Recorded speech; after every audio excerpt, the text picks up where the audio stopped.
What's up, guys? The car anarchist here. Today I'm gonna give you guys my take on Koenigsegg versus Rimac versus Hennessey. This is a video analysis of the recent Top Gear video that recently came out, Ultimate Hypercar Boss Track Test. I am going to give props to what deserves to be propped, and I am going to roast what deserves to be roasted. Let's find out the unfiltered and unsugar-coated truth behind this video. Let's go. What happens when you let the brains behind three of the world's fastest hypercars drive each other's? Well, bro, that didn't sound right. Here at Sonoma Raceway in didn't sound right. First, we are going to find out. From Sweden. So we start with Christian, CVK, the GOAT. I mean, the man is a legend. If you like cars but don't like Christian, you have a serious problem. So we have a genius guy and of course the Jesko, an absolutely insane hypercar. How can you not love the Jesko, bro? Come on. We have Christian von Koenigsegg and the Jesko Attack. Insane. From man. Croatia, Mate Rimac and the all-electric Nevera. Then we have Mate Rimac, another genius, cool guy, but the Nevera, boring, bro. Boring. Let's be real. I mean, does this look like a car you'd want to spend $2 million? Hell no. I mean, I can save 1.9 mil and just buy a stupid Tesla that would be equally as quick in the real world. Plus, it looks boring too. Plus a spare Bugatti. Bro, if they had actually used the Chiron instead of the Nevera, it would have been so much better. Anything is better than an electric car. Let's be honest. Chiron he happened to have nearby. And from right here in the United States of America, John Hennessey. Who the hell invited John Hennessey? Can we all agree of how much of a joke this is? I mean, Hennessey is not even close to the same level as Koenigsegg and Rimac. Like, I'm not saying that Hennessey won't be in a few decades, but right now, nope, they are worlds apart, man. Plus, we have the fact that John Hennessey is a scammer, and the Venom is nothing but a kit car. There's nothing technological, nothing interesting, and nothing original about it. It's an extremely powerful engine in a cool exterior. That's it.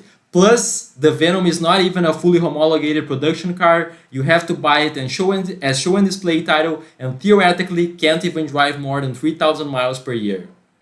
A real shame though. And the F5 Venom. I mean, the Venom looks good. I definitely think it does. It looks a lot better than the Nevera, 100%. But it doesn't look as good as the Jesko. Definitely not either. It's a 6,800 horsepower lineup. Gordon Murray and Horacio Pagani were both invited and both accepted, but unfortunately were unable to make it along today. Gentlemen, you are... Bro, that is 100% cap. Horacio Pagani and Gordon Murray didn't go because they didn't want to. It's that simple. They dodged the invitation like when we dodge our aunt's birthday party. Let's be honest. Are sorely missed. Next time, not really. Hopefully.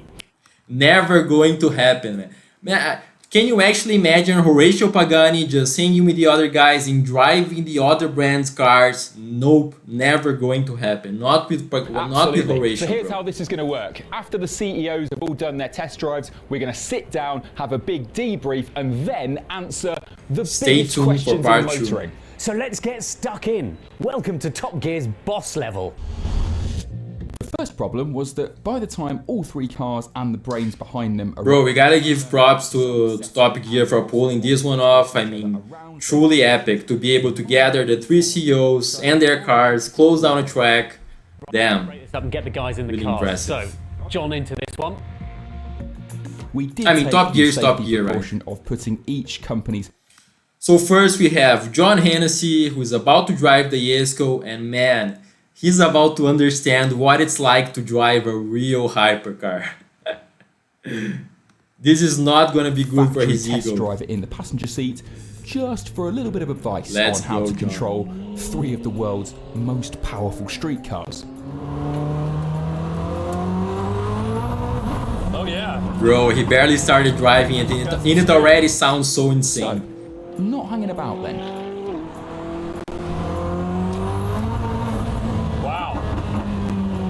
I'm just going to say what's going on John's mind right now. Yeah, he's acting cool, but deep down inside, he's secretly thinking, fuck, my car sucks. That's what he's thinking.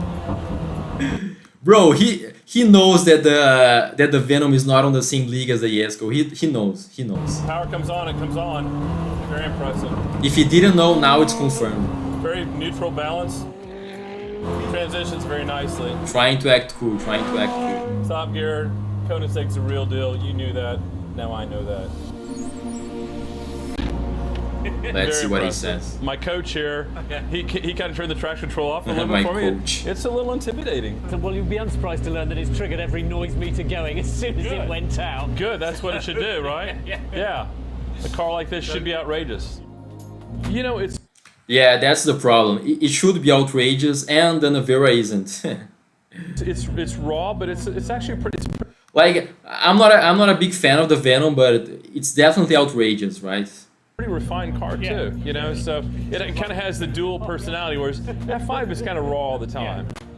With Sonoma's noise limit microphones already tingling from the Jesko's backfiring exhaust, Mate made an enthusiastic getaway in the 80.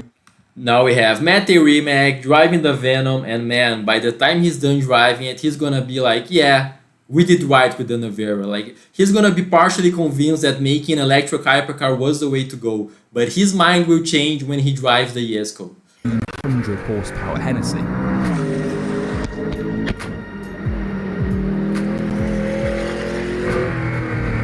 Looks good, sounds good.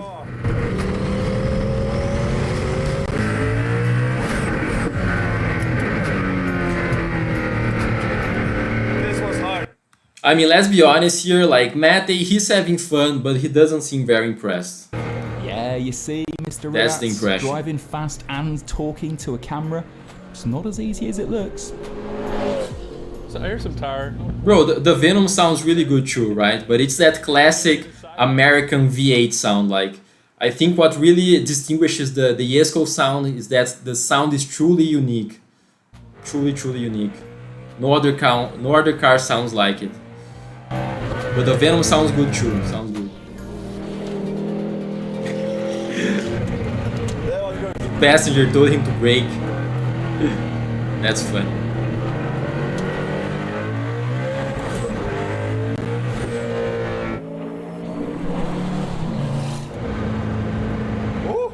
I mean, the Venom must definitely be exciting to drive too, right? The Venom and the Jesko. Wow, that's crazy. I never felt that in a car. It's a monster engine in a go-kart. Yeah, really? It's crazy. Now, so here's the thing. Is that a compliment, saying that it's a monster engine in a go-kart? I don't think it is. It's like I said in the beginning of the video, the Venom is an extremely powerful engine in a cool exterior. Mate just confirmed it, right? Yeah. Monster engine in a go-kart. With the noise meters now properly melted, we cunningly dispatched Christian von Koenigsegg in Rimac's... Now we have the man, the GOAT, the legend, driving the Navera. I don't know the car. I don't want to do anything stupid. Poor Christian. Like, imagine being Christian, right? Like, he gets to drive all the Koenigsegg's and now he's driving a fucking electric car, bro. He's gonna be so bored. The Navera looks so boring. That's wild.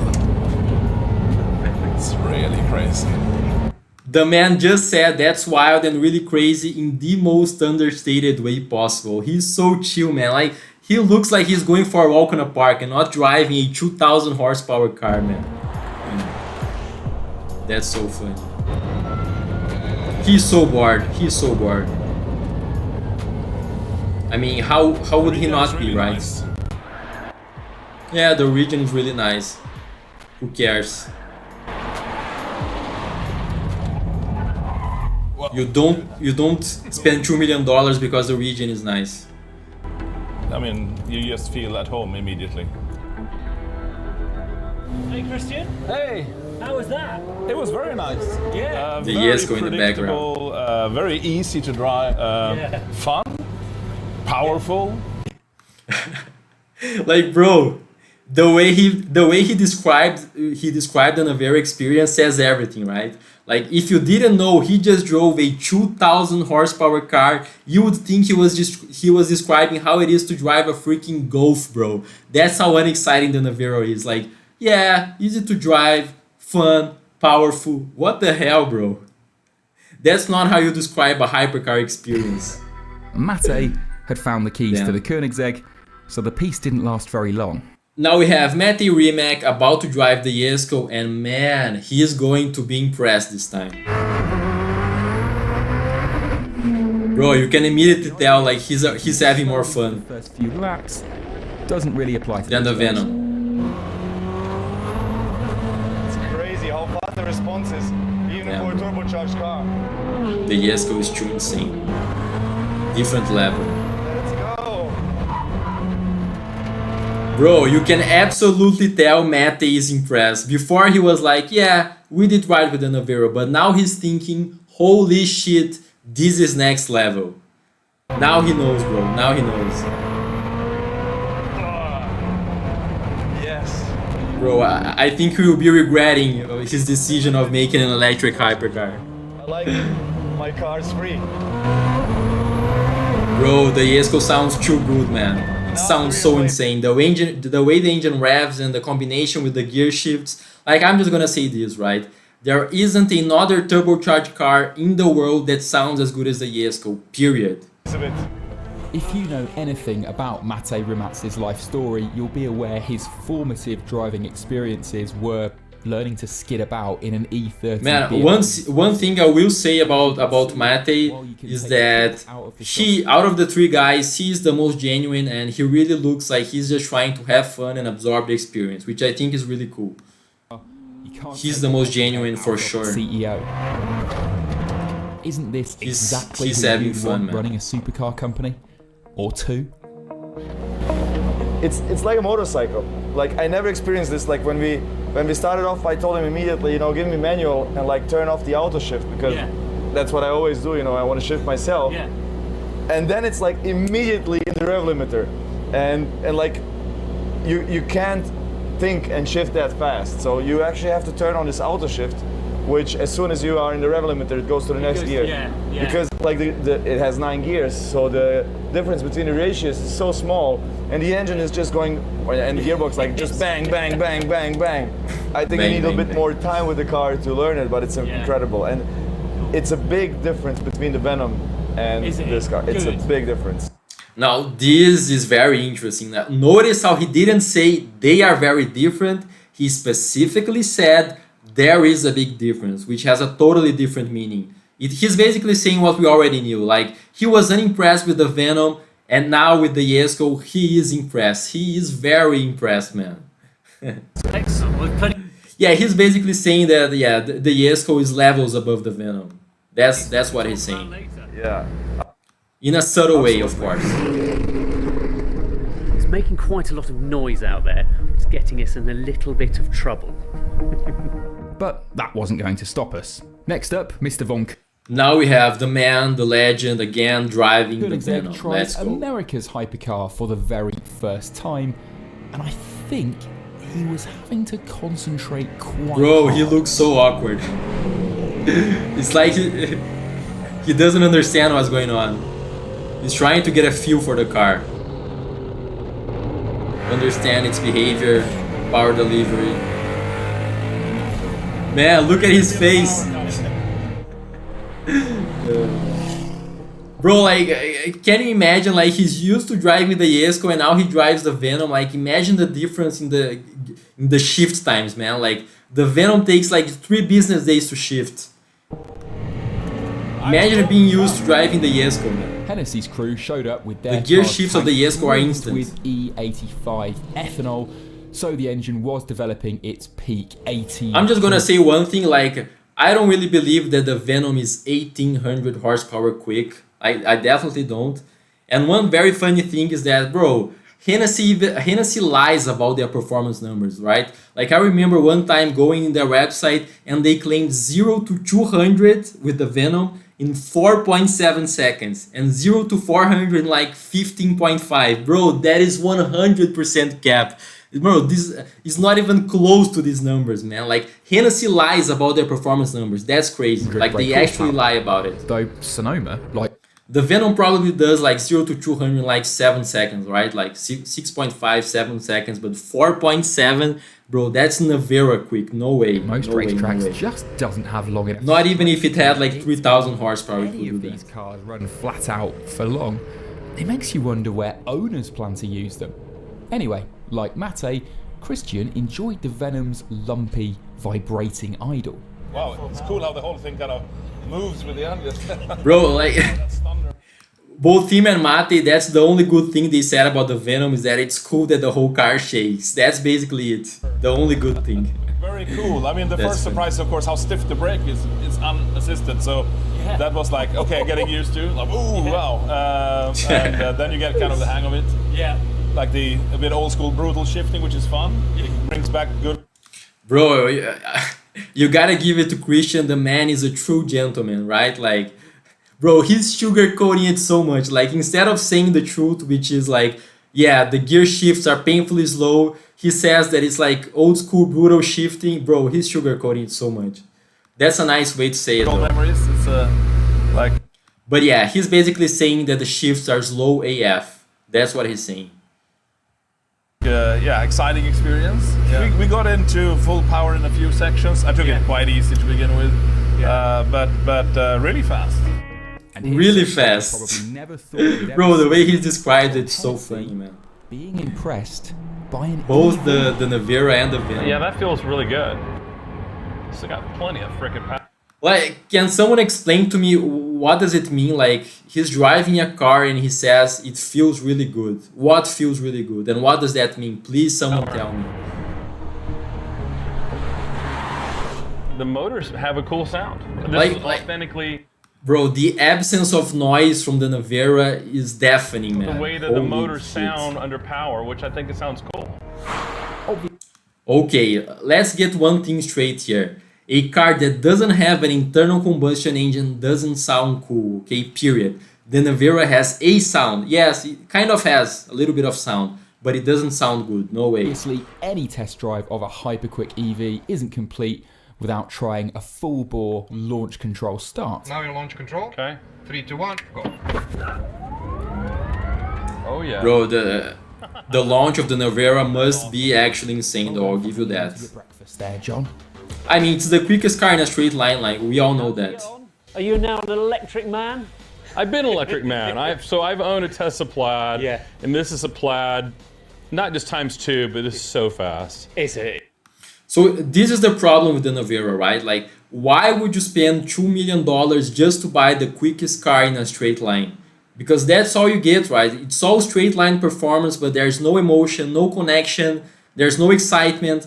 Like, bro, you can just tell by both him and Christian driving it, the Nevera is boring, bro. It's boring. It just is, right? Like, a hypercar should be outrageous and the Nevera simply isn't. I mean, tell me one person that will wake up one day and say, man, my dream car is a Rimac Nevera. No one, and that's a big problem. Like, the only scenario in which I could imagine anyone buying the Nevera is like, if you are a freaking billionaire that already has all the other hypercars and you don't know where else to spend your money, then you will buy the Nevera. But like, if you had to choose to spend $2 million on a car, on a hypercar, why would you buy the Nevera, bro? Why? There's no reason. Like, electric cars will only be interesting when there are no other internal combustion engine cars running around. It's that simple. Like, I would rather drive a much slower car with a combustion engine than drive the fastest car that's fully electric. You know, the one interesting thing about the Nevera is I was telling their test driver, it's actually got a cool sound. Yeah. No, it So, you doesn't. know, electric cars get No, kind it of a bad doesn't. rap for, my Plaid I mean, doesn't really make any noise. relative to other electric cars, maybe it sounds better, but regarding normal cars, no, bro. It And doesn't then if have you a want to sound. noise, you'd make this phony noise through the infotainment, whatever. Yeah. This one, the electric motors actually have a cool sound to it. Yeah. And you could daily a car like this. Yeah. You know, it's unbelievably fast in a straight line, and the overall, What it's else? a very refined car. There was just enough time for Mate Bro, to the Nevera demonstrate is his so Nevera's boring. Look at it. one-minute handling to a very special passenger. That Bro, like, is going to be absolute carnage. this is I so guarantee epic. it. Bro, in the car road, Mate giving a ride to Christian is like Batman giving a ride to Superman, bro. That's insane, bro. But then the car needs to know its true ground speed. And then you need to limit the delta speed between the true ground speed. Right. What the hell are they even talking about? With all wheels spinning, you can't take the Ultimate nerd car geek moments. Yeah. Sensors and calculations. Yes. Then actually. So I'm just gonna say this, like, for me right now, Christian and Mate are the most true genius minds of the automotive industry. We use the cameras as well to. Even though I hate the Nevera and it's cheap and it's boring, I recognize Mate, right? Like, guy's a fucking genius. We allow, depending on your speed, for different amounts of overspeeding. Yeah, exactly. Bro, they look like two schoolbros talking about their science projects. And then you overpower the outer wheel. Bro, only they understand what they're talking about. And the last thing is the front two wheels. Those viewers have no idea. Contributing in a way that we send torque left and right to keep the car from spinning out. Right. So it feels, I don't know, it feels yeah, right, like right. I'm in control. Right. But the car does a lot. A physics lesson will only get you so far though. Time for a practical demonstration. Let's see it. Let's see me changing my mind about the Nevera. Still not impressed. Still boring. I don't care if it does donuts.